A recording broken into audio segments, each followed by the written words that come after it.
Hello everyone, my name is Jola Adorazika. Okay, welcome to my channel. If you are a returning subscriber, you are welcome. And if you are new here, this is the place to be, no doubt. Kindly click on the subscription button so you can be a part of what we're doing right here. And also do what to click on the notification bell so when we have new uploads, you can be notified. And I can assure you that each video you find here is going to be a source of inspiration, a wellspring of wisdom, and a guiding light in your life journey. Thank you and God bless you.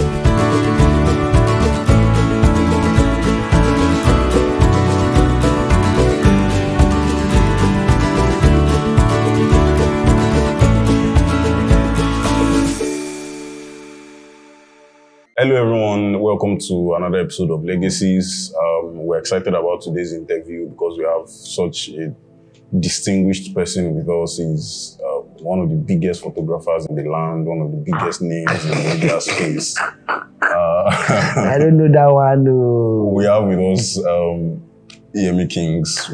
Thank you so much for joining us. Thank you for having me. I'm honored to be here. Hello viewers, how are you guys doing? And I'm honored to be here. Thank you. Thank you, sir. So we are just going to get straight into the interview.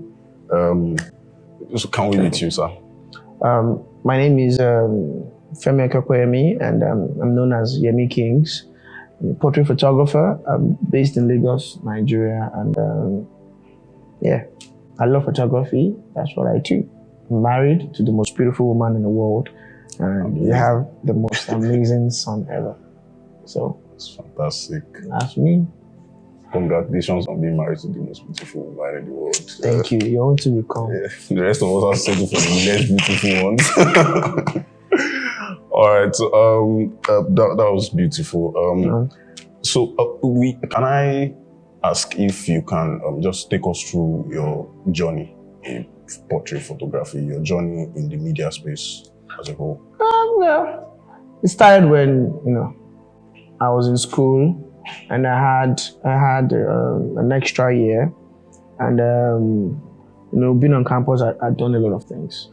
I'd done music, I'd done dance, I'd done drama, I've done comedy, I've done radio. So it's always within the entertainment. So I've always been in the creative space as a child, and so so being there, done that. So when my extra year came, and I actually enjoyed being photographed as an individual. So when the extra year came, I felt like, what else can I do? And I spoke to my fiancée then, and she was like, but let's try photography. I mean, I've always wanted to do photography, but I didn't really think it's something I wanted to pursue at the time.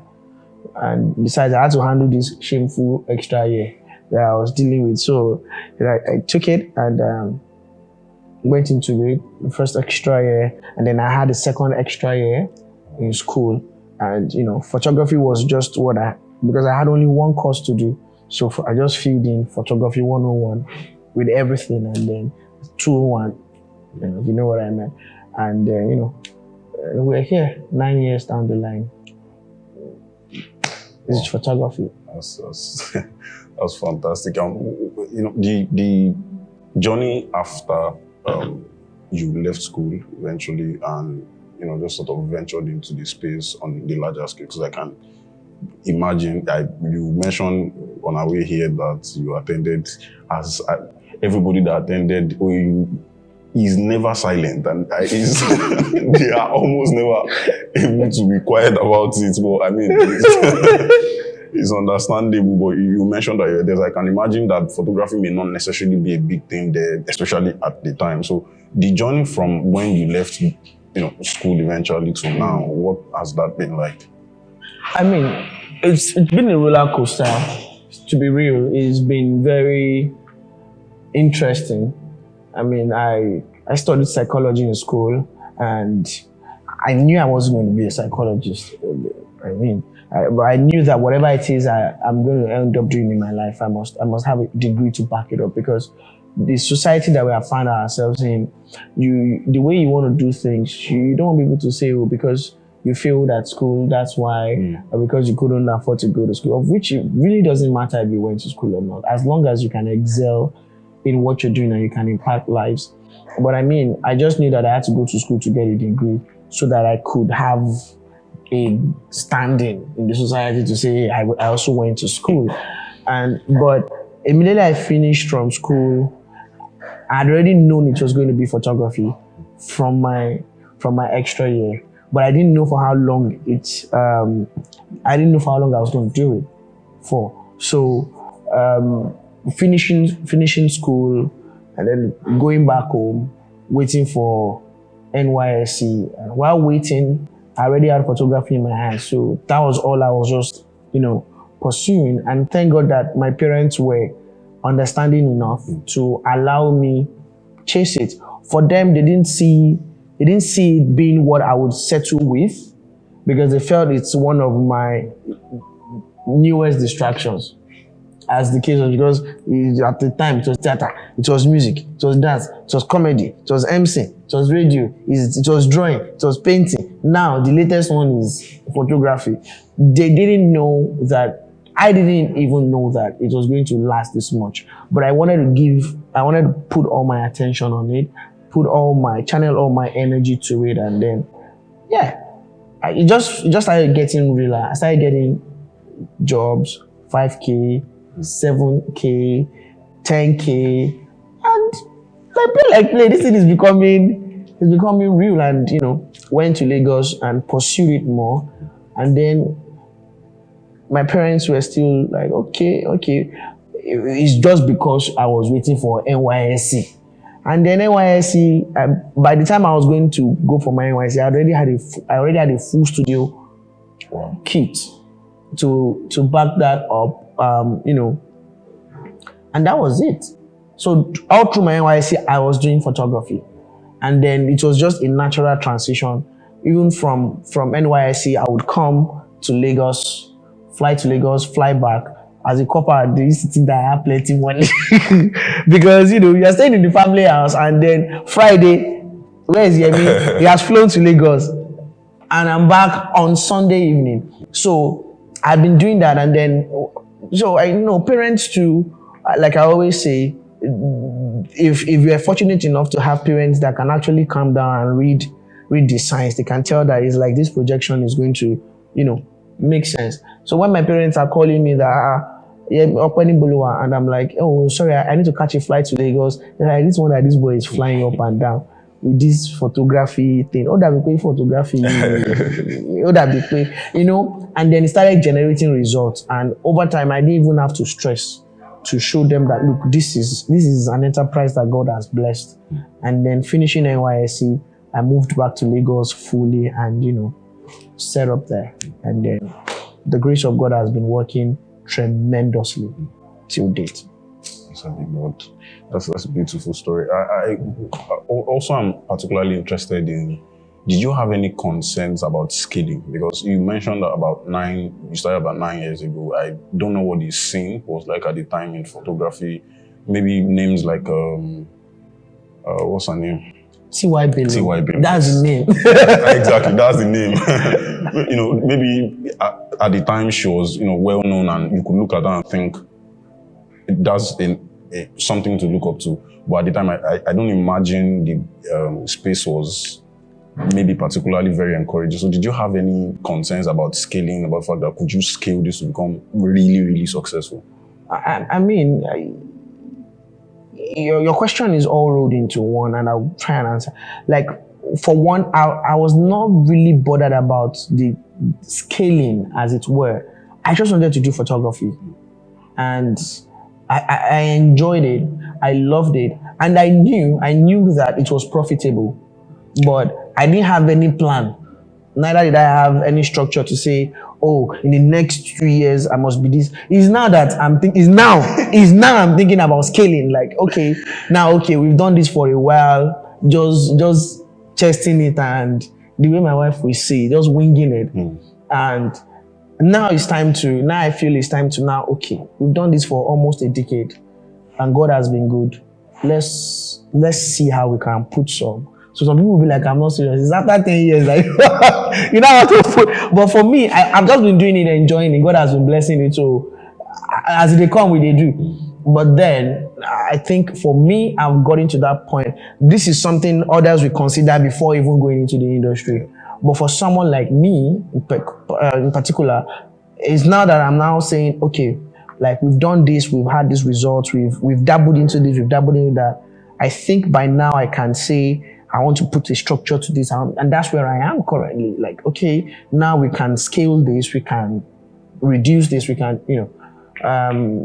because I never really started this as a businessman. I was a creative. So it's now that I'm learning the business aspect of my craft. It's now that I'm learning that, look, so that we can last. We can't just be doing it as it's coming. We have to now put some structure into this thing. But I mean, in relation to TY, who is an amazing, who I can unapologetically call one of the best photographers in Africa. I mean, you can't argue with that. She was a major inspiration into me staying in photography. And when I was going to start out, and I knew I needed my parents' approval. They didn't know for how long they were going to approve, but I knew that if I was going to actually pursue this without holding back, I needed the approval. But so when I approached my dad, my mom is like, hey, your mommy, anything, but daddy is the one that you have to make him understand that, look, this thing that you want to do, make it. So I had to have that make it make sense conversation with my dad and make it make sense. You spent 2 years in pre-degree, you spent 4 years in school plus 2 years carry over, 8 years for a 4 year something. Now you're done. I spent another 2 years before I was deployed for NYSC. So now that you are back, so you spent 6 years to do another thing now. So there was a 6 year delay on my life, as it was. My younger ones had already finished their masters while I was about to get deployed for NYSC. My younger ones had already finished masters. So make it make sense now that after wasting all this time, it's now photography. You instead of you to say you want to do masters, you want to do. So I had to tell him, I said, look, Daddy, I want to do photography. But at the time, like you rightly said, photography was not this popular. It was not this thing that everybody now wants to, come into. It was, very few of us at the time wanted to do photography because it wasn't that prestigious. But then we caught on to something. And then thank God for the likes of T.Y. Bello, Kelechi Amadiobi, Uche James Iroa, Big H, and those were the people that were doing Assassin, Tobinator. Those were the names that were there, but then it wasn't prestigious. But then I saw it and I was like, this. And then I looked at the life that TY was living. At the time, I saw her rubbing shoulders with governors, senators, ministers, presidents. As at the time, she had already shot Beyonce, she had shot Arnold Schwarzenegger. As a Nigerian, I mean, I was like, and you could tell the lifestyle. She's worshiping God, and you could think that this woman has money. So when I was having that conversation with my dad, that Daddy, I want to do photography, he was like, he won't know my passport me party, wama be awon eyan kan gba photo 100. No, child of mine. I was like, no, Daddy, that is not the kind of photography you want to do. I want to do. So it was like, so what is the shops red sita come out. I said no. That's photography. What I want to do is photography. So then I brought up my phone and I showed him T.Y. Bello. I said, Daddy, do you know T.Y. Bello? T.Y. Bello. I said, do you know the song? The land is green. Yeah. It's green. Yes. The lady don't call her. I said, she's a photographer. Like, is she not a singer? I said, she's a singer, but she's also a photographer. So I went to her page and for minutes, I was scrolling through. Daddy, can you see where she's worshiping God? Daddy, can you see this is her house? Can you see how fine it is? Daddy, can you see her car? Daddy, can you see this is she's married though. She can keep a home and she's this influential, she's this wealthy, and she's this relevant in the body of Christ. She's this and she's doing photography. See her with senator. See all these people are client to all these billionaire people. All this. Can you see what she's doing? And she's still loving God. Every Thursday, she's always worshiping God. My dad was like, okay. Tó bá jẹ́ pé bíi T.Y. Bello ló ṣe fẹ́ ṣe, then you can go ahead. So I knew that was the goal. And I knew that I can't deviate from that template of which I've decided to start from. So T.Y. Bello's life set a foundation for my own photography career. So that's why you can't but see the inspiration, the similarities. My entire photography career was laid on our lifestyle. And that's how I knew that if I'm going to be a photographer, I want to be the kind of photographer that T.Y. Bello is. So that's it. Oh, that's fantastic. That's amazing. And we're all thankful for that. That's produced somebody like you, and you are God. already in that role. I can say that for sure. The guy behind the camera is always talking about you. So we thank God. We thank God. So I was going to ask what your biggest challenges were in that job, because you've told the story and it looks very beautiful. It looks like you pursued your passion, you pursued something that you really love to do, but I know that it almost never comes without its challenges. And you have probably, told the story of the greatest one, in how you had to convince your dad to even get started at all in the first place. But along the journey, has there been major challenges, maybe institutional challenges, maybe just major challenges that you had to deal with? I mean, plenty challenges, so I will not lie. As I've seen, but I mean, you never really outgrow that phase where you say, oh, I had challenges. Right now, I mean, Ezekiel had to drag me out of my retreat to attend this interview because there are many challenges that need solving. Plenty. And like the way they say, for every level, there is a devil. So as you are scaling, as you're getting bigger, the problems are getting bigger. So you have to create a structure. And then managing the structure is another problem. Sustaining the structure is another problem. What the problem the structure is meant to solve is still a problem. You get? Yes, sir. So it's like, but it just gets bigger as you keep developing capacity, right? So when I started out, my initial challenge was, who knows me? Nobody knows me. How do I get paid? So, but really, I never really worried about money in the beginning. Like, cashing out wasn't a goal. I wish I could say that cash out was a goal at the beginning. I fell in love with photography and I want to do it. Now, cash out is goal.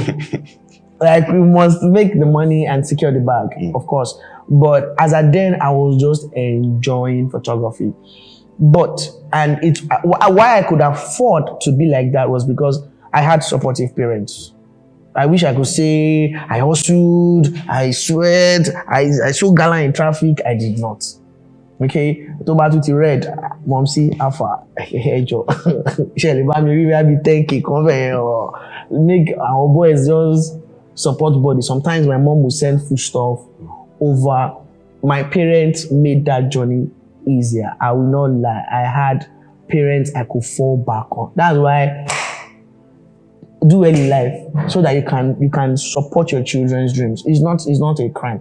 And I'm not ashamed to say my parents supported me at the earliest stages of my. I wish the hustle story was sweeter, but that's just what it is. My dad is a retired lecturer. My mom is a retired federal nurse. So I could always call home and say, Oti red o, ejo, help out o, code red. But at the beginning, all I just wanted to do was learn. I wasn't making money. I was collecting money from home. Learn. But I stopped collecting money from home when I went for my NYSC. Because when I went for my NYSC and then I collected my first alawi, and I know the kind of person my dad is. So he sent me money. I was a working photographer, and the federal government was paying me money, and then my dad sent me money again. My PPA was paying 5K, and my dad now sent me money. So I called him again and I said, Daddy, please, for the meantime, please don't send me money unless I request for it. And at that point, he said, okay. So his okay was like, hold on, you. I thought you were going to. I knew what he was trying to do. Was like, And then he sent it. So when he sent that money, I knew that what he was telling me was, you are an independent man now. Should we still be sending you money? And then I knew what he was trying to say. So when he sent that money, and I didn't return it, I just told him to stop. And then that if I need money, I'll let you know. And that was when it really, really dawned on me more that, look, I'm a man of my own now. So at that point, I started making my own money during NYSC. I mean, I had clients that would fly me in and out of Lagos as a youth corper. And so I started having my own money during NYSC. But then, when I came back to Lagos, it was just as if everything stopped. Right? The people that were flying me in and out of Lagos, as if they already knew that I was in Lagos, so there was no point to fly me anywhere again. Even if you don't fly me, at least call me. Because we're not coming in, I was hungry. And remember that I've already declared independence from home, that you guys should chill. I got this. I didn't get it. I didn't get it. Oh, and then I had my assistant with me, Ifeolu Agbola, street boy, amazing man. Ebi Payati, we're hungry, and then we would do shoots, we would do free shoots, we would collaborate, we would push, call model, call makeup, call. So my wife is a makeup artist. So I would call her, she would paint face the way she knew how to, I would shoot the way I knew how to. We're just trying to. And then a point just came, God just started breathing on it. And then, I love what you do. How much do you charge? 50K. Is that not too much? Can we do 20K? Bring it. Then, how much do you charge? 50K. Can we do 40K? Bring it. How much do you charge? 50K. All right, no problem. And then 50K. When 3 people started collecting the 50K without negotiating, that was when I knew that 50K is a cheap Jew. And then we upped it to 100. That's too much. Can you do 60K?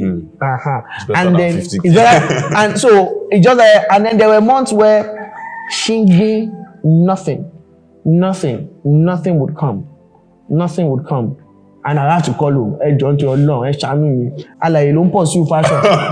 Help me. And then, I mean, my parents were very, very amazing. My mom would, send money to just make sure that I'm fine and to make sure that we don't suffer. But for the industry, I had to pay my own dues, and because my family is very influential in Osun State, but nobody sabi my papa for Lagos. So nobody sabi. So I had to make my own name. I had to step out of my dad's shadows. I had to, pull the weight and then say, okay, this is the work, and I'm actually going to put it into it because I don't have my father's name to write on here. So, I mean, last month we stopped my dad anyhow. My dad doesn't even come to Lagos because he doesn't mess with Lagos. So I knew that we had to grind here. And so we did it, and we did it prayerfully. I remember one evening when we were broke. There was no money in our pockets. And it's not like somebody owe you money that you can call and say, owe me that. Nothing, no job, no nothing. And then, so if I was going to do the laundry, so it took my everything, put it in the laundry. And when it was done, it came out and I said, YK. I said, what? Say 500. There's a way washing machine brings out, I don't know how they did that stuff. It just brings out the pocket. And then I say, 5H. That was supposed to be our saving grace. Because the day before, it's somebody that came to visit us. And then we're like, Esa, it was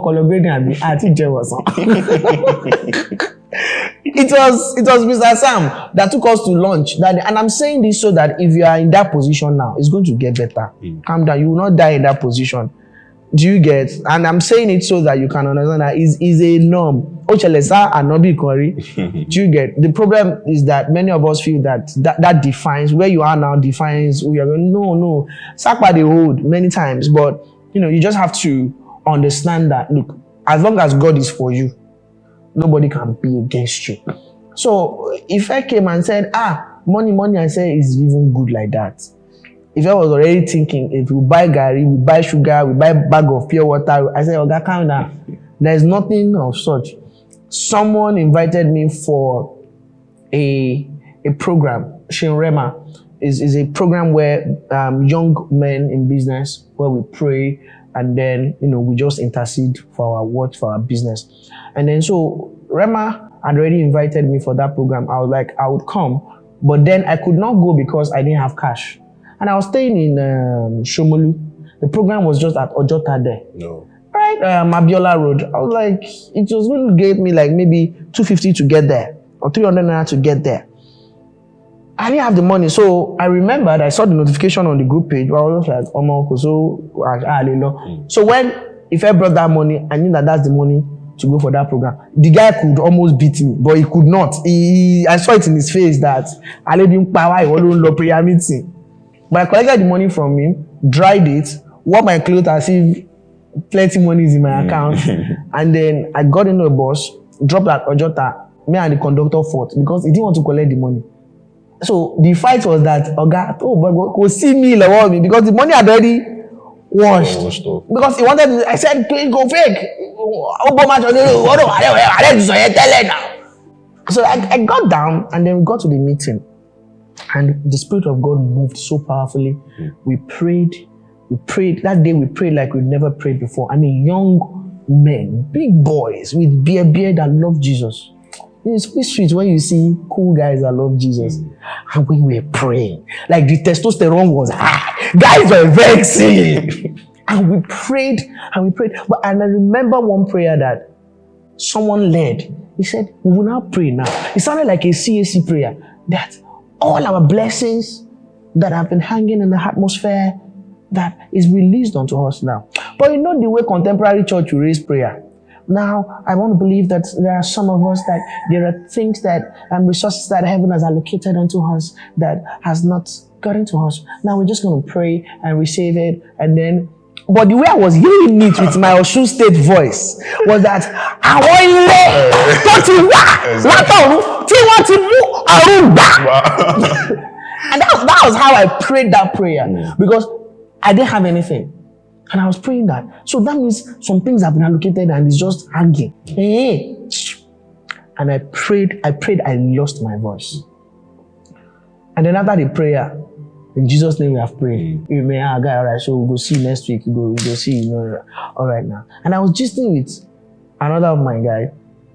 And then my phone rang. And someone said, I'm fine. All over she wedding. Oh yeah, about 200K. Sir? And Kazu. Telling you. And then, no. My mom called and said, anything. Or wedding to we are pushing it. I didn't have time and I was going to wed. My mom said, okay, you know what? Just take this 3,000. My mom sent 300K. Another client that right after the prayer meeting, another client that owed me money, that have not sent my balance, sent me 200K. Right there, making 500K. Another person said, show up, I'm fine. Show all right. Bow photography. Money. Compelling power. I said, photography there. I said, sure, okay. But I said, I can't number again for something. I said, They were truly hanging. I left that meeting with 550K. More than $500,000 in my account. More than $500,000 in my account. That's many years ago when it was more valuable. Do you understand? I left that meeting with $500,000. More than $500,000. And I'm like, wow. So it furthermore showed the power of prayer. And when we pray correctly, and then that has been the sustaining grace. So there are times when everything will just go pew. But one thing is that God has always come through one way or the other. I remember, if I had seen you, there was a day that we were I think I just married. Nothing. And I have this fine girl. I married the most beautiful girl in the entire village. And then the girl is in my house. Her color was already beginning to change. What am I going to do? And then I was thinking, if I was not asking me that, sir, kilo ma shele, cause nothing. I said, don't worry. God is going to provide. Immediately, my phone rang. And I got a contract with the government of Oyo State here. And then the next day, I found myself in the governor's office. Gone.